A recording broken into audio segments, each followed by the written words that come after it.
یہ کہانی ہے ایک امتحان کی، ایک نافرمانی کی، اگر ہم آج جال نہ ڈالیں تو کل مچھلیاں خود ہمارے تالاب میں پھنس جائیں گی۔ ہم براہ راست حکم کی نافرمانی نہیں کریں گے۔ اور ایک ایسے انجام کی جسے سوچ کر روح کانپ اٹھتی ہے۔ یہ کیا ہو گیا؟ یہ ہمارے اپنے تھے۔ ایک ایسی بستی جو کبھی اطاعت کی مثال تھی، ایک ایسی قوم جسے ان کے رب نے عزت بخشی تھی، مگر پھر آیا ایک ایسا دن اور ایک ایسا امتحان جو ان کے دلوں کی حقیقت سامنے لے آیا۔ جلدی کرو، صبح ہونے سے پہلے کام مکمل ہونا چاہیے، کسی کو خبر نہ ہو۔ سمندر خاموش تھا لیکن اس کی لہریں پکار رہی تھی۔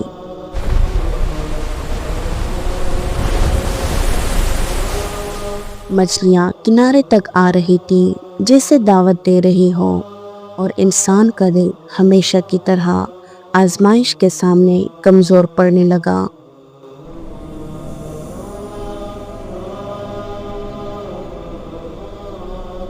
بے شک تمام تعریفیں اللہ ہی کے لیے ہے جو تمام جہانوں کا رب ہے۔ کیا کبھی آپ نے یہ سوچا ہے کہ اگر گناہ کو سیدھا نہ کر کے چالاکی سے کیا جائے تو کیا وہ گناہ نہیں رہتا؟ اگر انسان لفظوں کا سہارا لے کر اللہ کے حکم کو توڑنے کا طریقہ نکال لے تو کیا وہ بچ جاتا ہے؟ یہ کہانی ہے ایک بستی کی، سمندر کے کنارے آباد ایک شہر کی، جہاں لوگوں نے سوچا کہ وہ اللہ کو دھوکہ دے سکتے ہیں۔ نعوذ باللہ۔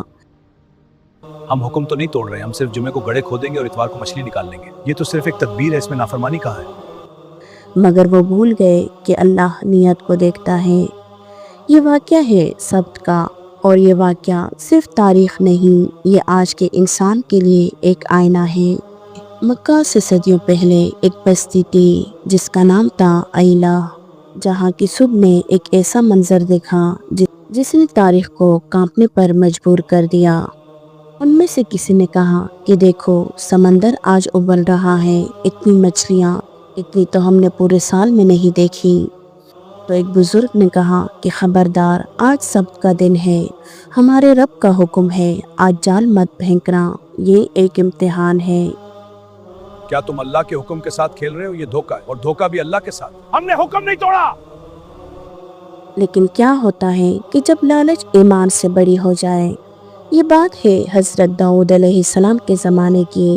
ریڈ سی یعنی بحر کلثوم کے کنارے ایلہ نام کی ایک بستی تھی۔ یہ لوگ بنی اسرائیل سے تعلق رکھتے تھے۔ کہا جاتا ہے کہ ان پر اللہ نے ایک خاص پابندی لگائی تھی، سبت یعنی سیٹرڈے کی پابندی۔ کہا جاتا ہے کہ اس دن انہیں ہر کام چھوڑ کر صرف اللہ کی عبادت کرنی تھی۔ شکار کرنا سخت منع تھا، لیکن اللہ کا امتحان بھی عجیب تھا۔ پورے ہفتے مچھلیاں غائب رہتی، آج سمندر بالکل خالی ہے، ایک بھی مچھلی نظر نہیں آ رہی۔ لیکن جیسے ہی سیٹرڈے کی صبح ہوتی تو سمندر کی سطح پر اتنی مچھلیاں آتی کہ پانی نظر ہی نہیں آتا، ایسے لگتا جیسے مچھلیاں انہیں چڑھا رہی ہو۔ کہا جاتا ہے کہ شیطان نے ان کے دلوں میں وسوسہ ڈالا، انہوں نے سوچا کہ ہم اللہ کے حکم کو توڑیں گے بھی نہیں اور مچھلیاں بھی یہ پکڑ لیں گے۔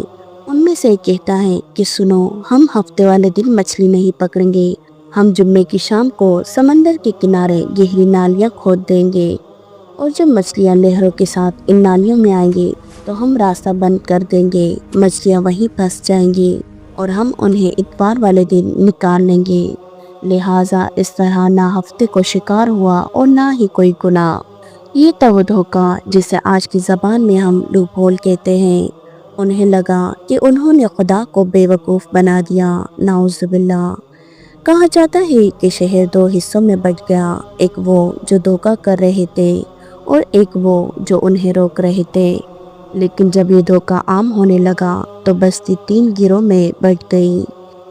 پہلا گروہ وہ گنہگار جو دھوکے سے مچھلیاں پکڑ رہے تھے، دوسرا گروہ وہ جو خود گناہ نہیں کر رہے تھے لیکن گنہگاروں کو ٹوکتے بھی نہیں تھے، تیسرا گروہ وہ مرد مومن جو دن رات انہیں سمجھاتے تھے۔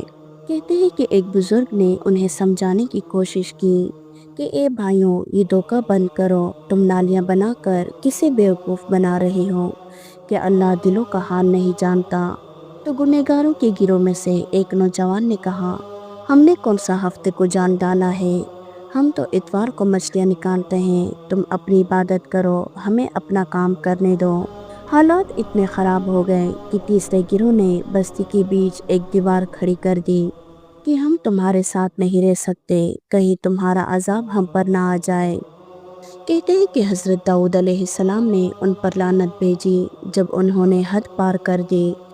لیکن پھر آئی ایک وہ رات کہ اچانک موسم بدلتا ہے، بادل گرجنے لگتے ہیں، لیکن جب صبح ہوئی تو خاموشی ایسی تھی کہ پرندہ بھی پر نہیں مار رہا تھا۔